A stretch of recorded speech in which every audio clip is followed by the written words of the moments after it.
Hey, what's going on, Marvin? Not much. You doing all right? I'm trying to get this camera to work. All right, it's all good. All right, there we go. All right. Hey, what's going on?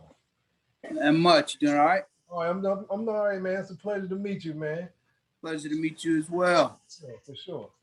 All right, so if we can start off, just we can just do a brief introduction of who you are and what what we're going, what's your motivation behind what you do.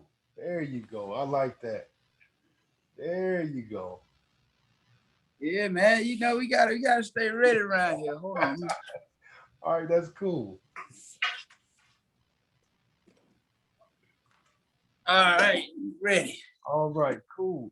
All right, this is the Game Ready podcast, along with my man Marvin. Marvin, tell people about yourself, your full name, your background, and about your book. We'll start off with that. Well, I am the one and only Marvin Constant, straight out of Tuscaloosa, Alabama. One of the greatest linebackers to ever play at the University of Alabama. When you look at a long list of greats that have come through there, I'm posted right there in the Bryant Museum with all the rest of them. One of the few people who's ever had their own pregame ceremony at Bryant-Denny. It ain't a lot of people out here that can say they had their own pregame ceremony in Bryant-Denny Stadium. So, we've had a lot of fun, a lot of life experiences coming up. So, now I'm just living a dream and trying to pass on in the next phase of my life, getting people to understand that you can still be in shape after the age of 40 and still hit, your fitness goals. I'm about to be 42, but, we still rocking out. So, just trying to get people to understand, there is life after 40. Yes, you got it right. Because I remember when I turned 40, which was a long time ago, the running joke was, shit, it's all downhill from here. And I gotta agree with you. I'm a little older than you. I'm 48. I just turned 48 in March. And we have similar black backgrounds. You played at a really high level. But I understand the whole premise behind staying active, and having an active lifestyle for the rest of your life. And how did you approach this from a behavioral standpoint? How did you come up with this concept? Did you have like a major life change, or was it just you just wanted to keep everything going from when you were when your days of well, I stopped working out for a while. After I got hurt, I was dealing with depression and other things, and I ended up gaining a lot of weight. So at one point I got up to like 317, and I was struggling one day to put my shoes on, and I was like, dude, you know better. This is not your life. You can't keep doing this to yourself. And it was that day that I said, okay, we're gonna do this. We're gonna get things back in order. We're gonna do what we had to do. I'm fortunate that I had great mentors, in the fitness world, from Richard Sandler, from Mr. Universe, powerlifting champion, world record holder, Terry Jones Sr., master strength coach from the University of Alabama, Ben Pollard, master strength coach, Texas A&M University, Steve Martin, master strength coach from UAB. So I had a lot of people to pour a lot of knowledge into me. So for me, it was just, how do you combine athletics and bodybuilding to come up with the perfect workout program that will actually benefit you at this age in your life? And that's what I did. I merged both worlds, trial and error, ran a few tests here and there till I finally got it all figured out. And here we are now. That is sweet. How did you approach your nutrition? Because nutrition, we're in pretty much the same industry. Nutrition is 80% of it. How did you change your behavior towards your nutrition? Nutrition is the biggest thing that a lot of people struggle with, and the world wants you to believe that calories. That's what so many people preach. They all count your calorie count. Not for me. For me, I got a different approach. I approach it in terms of carbs, being protein, being calories. Most people don't understand that the body stores excess carbs as fat. That's what it does. The body only needs so many carbs to fuel itself throughout the day. once it's done fueling itself, the carbs that are left over, it stores it as fat. I don't know why people don't understand this and they don't comprehend this, but the people who are truly well versed in the science, they know this. They know that that's what the body does. Calories don't make you fat, carbs make you fat. But a lot of people struggle with that. So for me, it was coming up with the right amount of calories that I need on a daily basis to fuel me through my day, and still are not enough to where my body would store them as fat, but in turn, my body would burn some of those excess carbs that I had already stored as fat. So for me, I wanted a 50-50 mix. I wanted to fuel 50% of the carbs I needed during the day through my meals, and I wanted the other 50% of those carbs to come from the fat that my body had already stored from my years of eating bad. Yeah. And that was the formula that I worked, and I mean, it paid dividends. I came down from 317 to 215. Holy cow! Oh my! Hey, I'm gonna check out your book, because I'm always learning, and it's a constant journey to changing your behavior toward your whole change your behavior towards nutrition, especially if you're an ex-athlete. Oh wow, that's you. See, I let you see the before and the after right there. See, Holy cow, that's drastic. Oh man, that was a major change for me, man. But again, getting people to understand that, man, carbs are the thing that are gonna hold you back, man. Yeah. You can eat a 2,000 calorie a day diet, but hell, if 200 grams of it is carbs, you're still screwing yourself. Yeah, you're right. And I agree. I have a different way of looking at carbohydrate, and I try not to make any macronutrient the boogeyman, because what it does, it takes people into a situation where they'll go total cold turkey, and a lot of people don't know how to change their behavior in a way to where they can find balance like you have. You know what I'm saying? Right. You found balance. A lot of people don't know how to find balance. They'll just cut it out and end up getting depressed, feel like they're depriving themselves, and then they'll have a doggone pasta party. You know what I'm saying? But you know what it is? A lot of people don't understand that carbs, the sugar in carbs and carbs in general, the endomorphins in the brain, those carbs trigger those endomorphins, which provides pleasure to the brain, the same way that a drug does to the brain. So when the brain does not get those carbs, it makes it go into what is that? When drug addicts are having withdrawals. You begin to have withdrawals, and your body will exhibit the same symptoms that somebody who's hooked on drugs when they go off that drug, as if it does.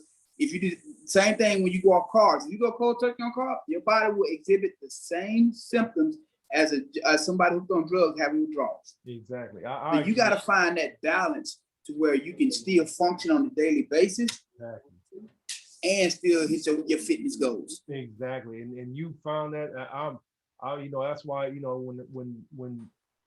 when I found out about you and I was contacted about you, I had to have you on the show first, and hopefully, I can get you and one other guy on here, so we can expound on a little sports talk. But your book is like really fascinating to me, because I am in the midst of there it is. You got to go pick it up, because hopefully I'll get a copy so I can check it out. The biggest thing is I'm going through a point where I'm really looking over how I've approached my nutrition and my workouts over the last like 10 years. And it's been like a cat and mouse game where I can drop weight easily, but keeping off and maintaining it and maintaining that behavior to keep it off, you get a little lax, you start somewhat rewarding yourself, and before you know it, you're back at the same spot. I've made the decision in February, after my mom passed, to make sure that I make a concerted effort to make food a part of my life, not my whole life. So that's you. I mean, I'm looking for that balance right now, and I appreciate just hearing your story. Tell me more about how you actually were inspired to write this book. What inspired you to write the book? Well, one of the biggest things for me was, people always stop me in the gym. They would always ask me questions, or people who know me, would always ask me. Everybody wanted to keep picking my brain about what I was doing, how I got to where I got. So I felt like just putting it on pen, putting pen on paper, put it in writing. That way, you don't have to ask me anymore. You can just go get it right here for yourself, and you got it right here. I mean, you know, for me, I put 3 different workout programs in there: one for beginners, one for intermediate, and one for people who've been working out for a while, just looking for a different challenge in the gym. And so you got 3 different 6-week workout programs. So you got 18 weeks worth of workouts in this book if need be. And for those of you, you know, finish them, you know, just start over, make minor adjustments, keep it going. So, and one of the biggest things that I talk about in this book is I don't tell people what to eat. I teach them how to eat, getting them to understand how carbs truly affects the body, how protein affects the body, how calorie count affects the body, so that you won't get caught up in all these Hollywood myths and all this other stuff that you see on Instagram where people think, oh, well, if I don't eat with 1,500 calories a day, I'll be fine.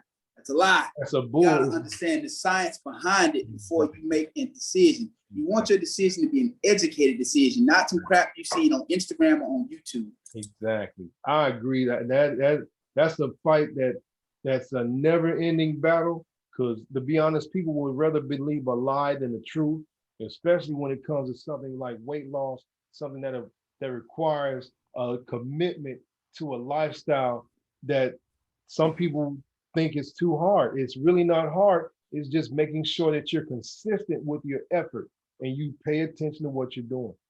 So. Exactly. And you know, so many people get caught up in what they see on Instagram and YouTube, but what they don't understand is most of these people are having surgery, they're taking all types of drugs. You don't know what these people are taking or doing. Exactly. Why would you subject yourself to that when you don't even know their backstory? You know nothing about these people, but you're willing to believe what they tell you. And that's the problem that so many people have in life. And it just gets them all thrown off track. And then when they don't get the results they want, they back to where they started. And in most cases, they're worse off than before they started. Exactly. And we talked a little bit before here, and, you know, just in the industry that we're in, actually teaching general population on how to take care of themselves, how to apply these simple principles. It's almost like pulling teeth, because people want this quick fix, and they don't understand that it takes minimal effort on a daily basis just to change your behavior towards your nutrition and your exercise. And you just have to be engaged and want to do it. And, right. And it's hard to find people who are willing to do that.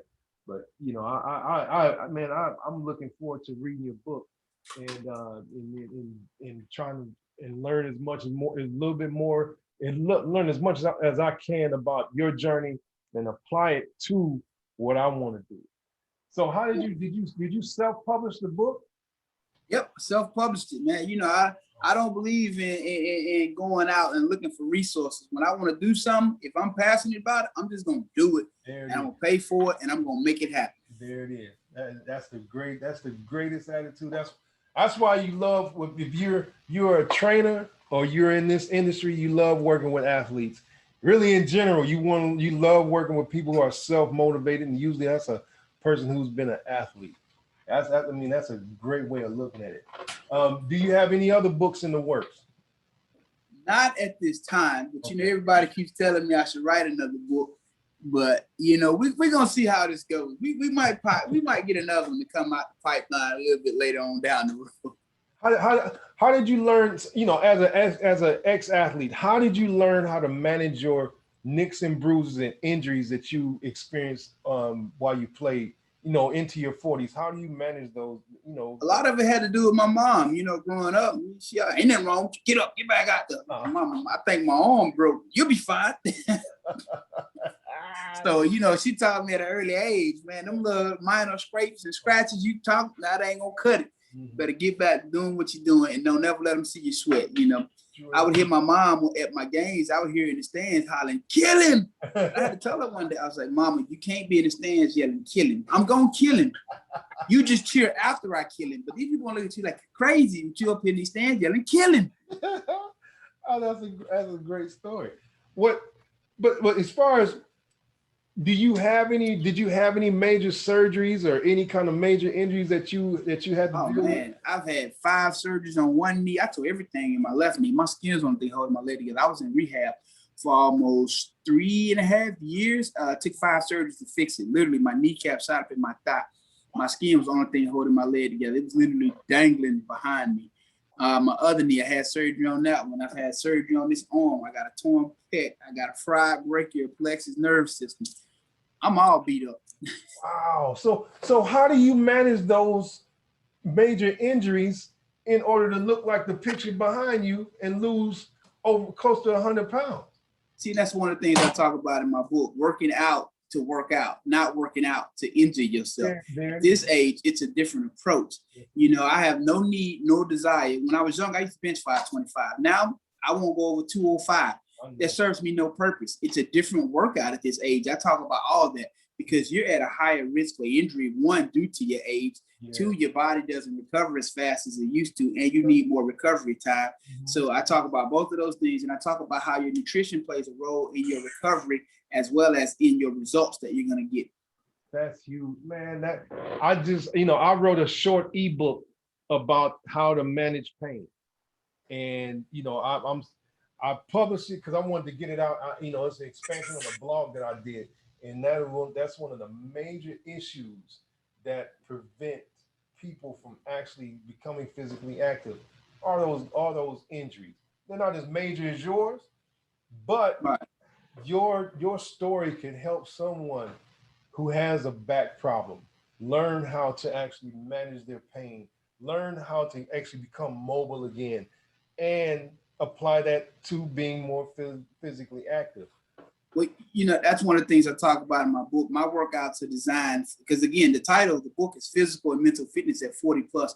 The workouts are designed for you to function on a day-to-day basis, to improve with your walking, with your gait, you're sitting, you're getting up, bending over, picking up things. Because at this age, a lot of people don't understand how hard, difficult it is to bend over, pick something up, So it's a lot of functional exercises in there that pretty much are the same muscles you're going to use on a daily basis. So, they're going to prevent you from falling. They're going to prevent you from having those back pains. It's going to prevent you from having a lot of pains. And we're not doing no crazy lifts, where you see people that doing the push-ups with the jumps, the claps. We don't do all that. We over 40. That serves us no purpose. Exactly. We're not doing exercises that's gonna hurt us. We don't need that because we're not gonna recover as fast as we used to. Exactly. So all of the exercises in this book are simple, easy, and functional. That is excellent, man. That is excellent. That is the foundation of the 4 pillars of my training philosophy. You know what I mean? And movement is everything. Loading is secondary. It has there's a law of diminishing returns on load, whereas you load. You just get so strong. Everybody has a certain genetic ceiling where they reach their strength level. After that is just maintenance. You know what I mean? And the more you can efficiently apply that strength to what you're trying to do, the better. So I wrote a book about that. You know what I always tell people? At no point am I gonna walk out this door and have to flip a truck off anybody. So what's the purpose? Exactly. There's no reason. And I'm fighting the battle on a daily basis. Just in what I do is just to teach people, hey, what I do, hey, it's for everybody, but it's not for everybody because they don't understand that it's a process and there's a way to do it and there's a right way to do it. And it's basically based on movement first. So I understand that. We see eye to eye totally on that. I appreciate that. Yes, everybody, if you're listening to this podcast, you're looking at this video, you need to buy this book because this is an expansive message that has been missing in the health and fitness world for like the last 100 years. It is very important that everyone learn how to move correctly, how to apply strength correctly, and not just lift just to lift.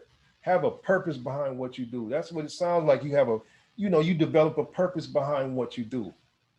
Yeah, purpose. And I talk about habits versus routines. Which one is going to lead you to your goals versus which one is going to keep you stagnant and in the same place. and getting people to understand that you don't have to spend 2-3 hours in the gym. I don't work out beyond 75 minutes. That's it. I turn my timer on. When those 75 minutes are up, I'm done. But it's all about working out within that intensity level to where you're going to get the results that you need. You know, if you stand around between sets for 1-2 minutes, you know, you're letting your heart rate drop, your intensity level is dropping. You're not burning calories as fast as you normally would, which means you're not cutting fat that you normally would be cutting. So, you know, I talk about all that, you know, how to work out with a purpose, how to recover with the purpose, how to put it all together and get to where you want to be at the end of the day. There it is. And that's actually my motto. That's been my trade line, my motto with my company for the last 10 years. Train with a purpose. You have to have a purpose. It can't just be ambiguous. It can't be just weight loss. Weight loss is simple. You just make it complicated. You know what I mean? And it's not hard. And I simplified all in this book, getting people to understand what different food items bring to the table when you consume them, what they do to your body versus what others do to your body. You know, how some make you feel sluggish opposed to others. You know, I tell your car is like, I mean, your body's like a car. You know, you put 87 in it, yeah, it's gonna run, but is it gonna run like it would run if you put 93 octane in it? No. Oh, exactly. It's the quality. It's the quality of the actual energy that you're putting into your body. All right. Well, I mean, I train a lot of youth athletes. That's like a good percentage of the client base that I have, and I try to help them out. And my main purpose, even getting into this industry, is to help youth athletes not make stupid mistakes like I did lifting, because I hurt myself more in the weight room than I did out on the field, just by doing, you know, just doing crazy stuff. So, what advice would you give athletes as far as their education into learning how to train? What advice would you give a youth athlete who wants to learn how to live properly, how to train properly, how to eat properly, how to live properly moving forward? The one thing that I always tell young people when I work with them is, you know, everybody has this goal that they want to bench 500 pounds. I did that. I was 18, 19 years old, benching 500 pounds. Okay. You know, hoorah, that's all fine and dandy. But at the end of the day, when you're playing a sport, a football is 4 quarters. Basketball has 2 halves. Baseball is 9 innings. If you can only bench press that 500 or 400 pounds one time versus the other guy you playing against that's going to bench press 300 pounds 15 times. In that 4th quarter, that dude who bench pressing at 315 15 times is going to whoop your butt every day of the week. It does you no good to be strong without muscle endurance. Muscle endurance is the key to success when playing a sport. So whenever you're training should be based around muscle endurance, not strength. Very true. Very true. And that's manipulation of volume, intensity, and length of the training time. I agree totally. I'm in total agreement of that. I've been a very big proponent, and I don't even put a lot of my pictures on me training people on Instagram or Facebook because they're not lifting heavy weight. We're working on movement, muscular endurance, and stability. That's it. And then we add some power in there so it can be functional and they can learn to apply that strength. So I mean that is huge, and that's a major battle that's constantly being fought, you know, just training youth athletes. Everybody want to be the dude bench pressing 500 pounds. I'll say this, when I was younger, I benched 500 pounds. You know, we would do these workouts where we might have 5 sets. The first set might be 5 reps. Then the next 2 might be 3 reps. And then the last one might be 1 rep. Yeah, I was strong, but I didn't have any muscle endurance. Now I go in there and my workouts now, depending upon the day of the week, it's usually going to be 5 sets of 20 or 5 sets of 30. Oh boy. The muscle endurance, that workload I pack. So now I'm to a point now where I can pack 4,100 reps, total body workout, 4,100 reps in 75 minutes. Holy cow. What are you doing? A balance of push-pull movements? What are you doing? Okay. So if it's a push, it's a pull in between sets because I superset everything.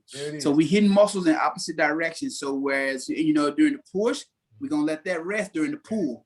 See, so we're still resting that muscle, but we're just working a different muscle in a different direction. So we're getting rest time while working another muscle group. That way we're maximizing that 75 minutes. We're gonna max that 75 minutes out.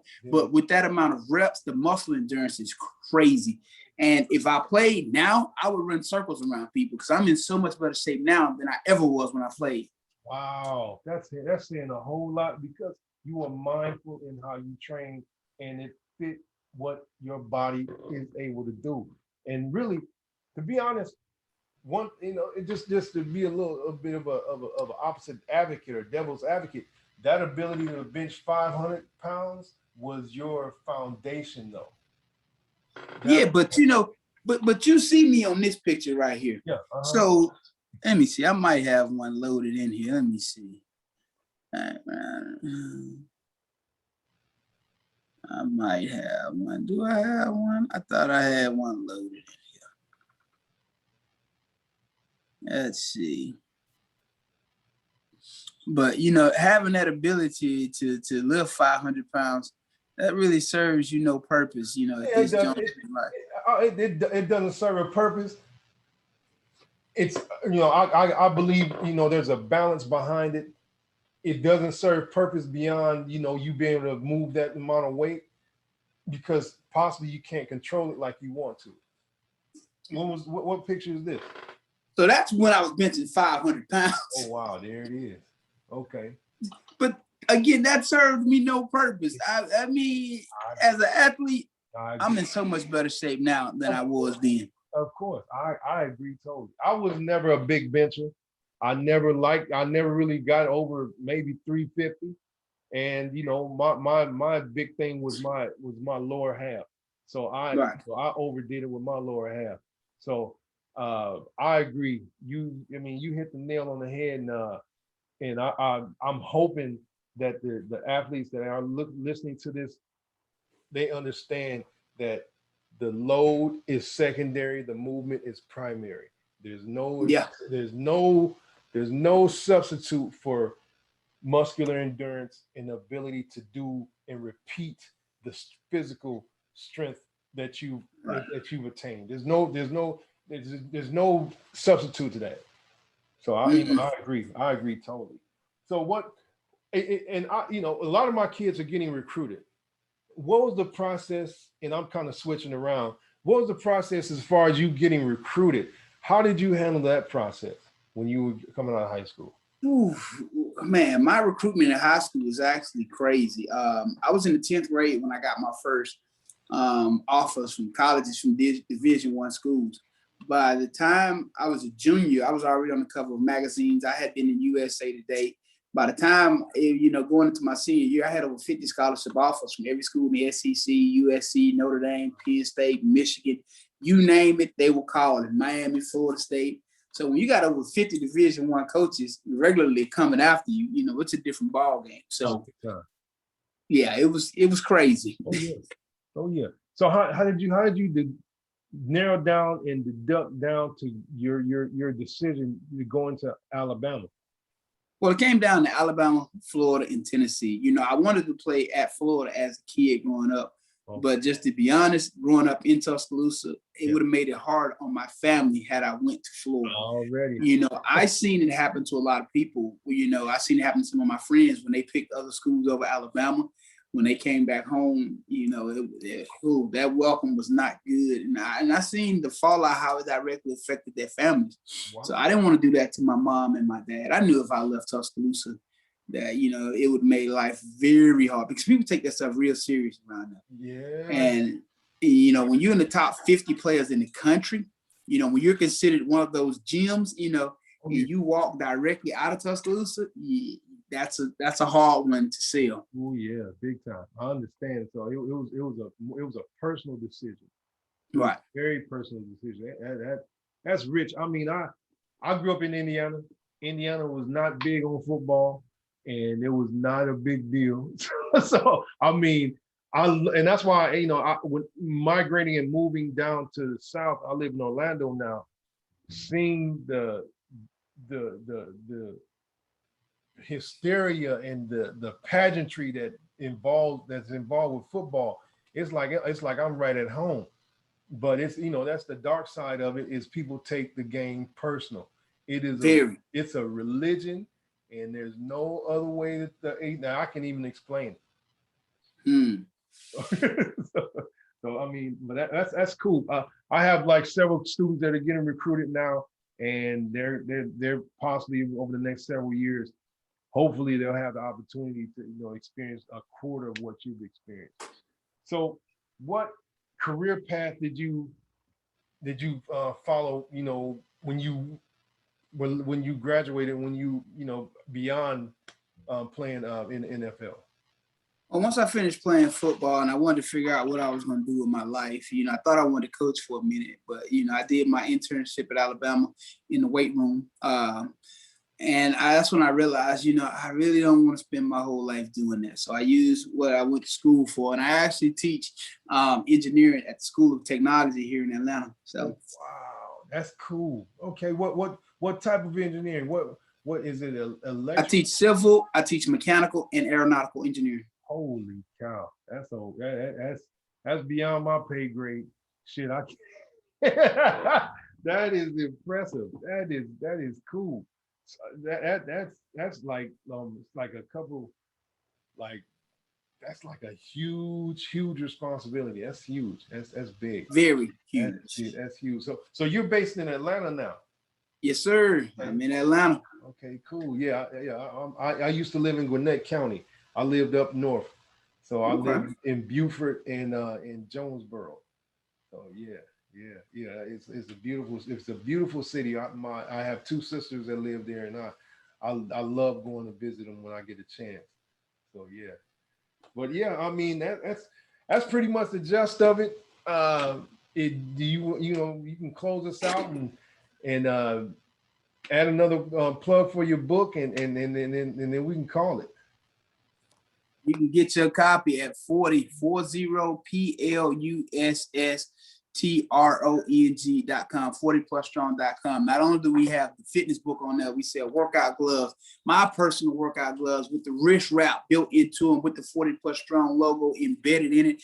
We sell sauna vests, patella straps, compression, pretty much anything you're gonna need to successfully work out. Wow. We sell it, and we also got the gloves in multiple colors. So for the ladies, we got the pink ones, if that's what you're into. So we got it all. 40plusstrong.com, 40PLUSSTRONG.com. That is sweet. Well, it's been a pleasure, Marv. Hey, man. We're going to connect again, because I know you got a short amount of time. I appreciate you spending this amount of time on the podcast with me. Well, thank you for having me, Coach. I really appreciate it. I would love if you accept another invitation, down the line, because this is a subject, and you have a rich experience that I think would help benefit a lot more people just outside of the health and fitness realm. So I want to actually invite you again if you'd be open up to it. And well, you got my contact information. Just let me know whenever you want me, Coach. Yeah. I'll be more than happy to come anytime you want me. It's a done deal. Thank you so much for joining us. This is a great this is one of my favorite podcasts, and this is one of the ones that I wanted to do. I haven't done one in a while. It's been like several weeks, really like a couple months since I've done one, and I had to open it up for Marvin. Thank you. Thank you.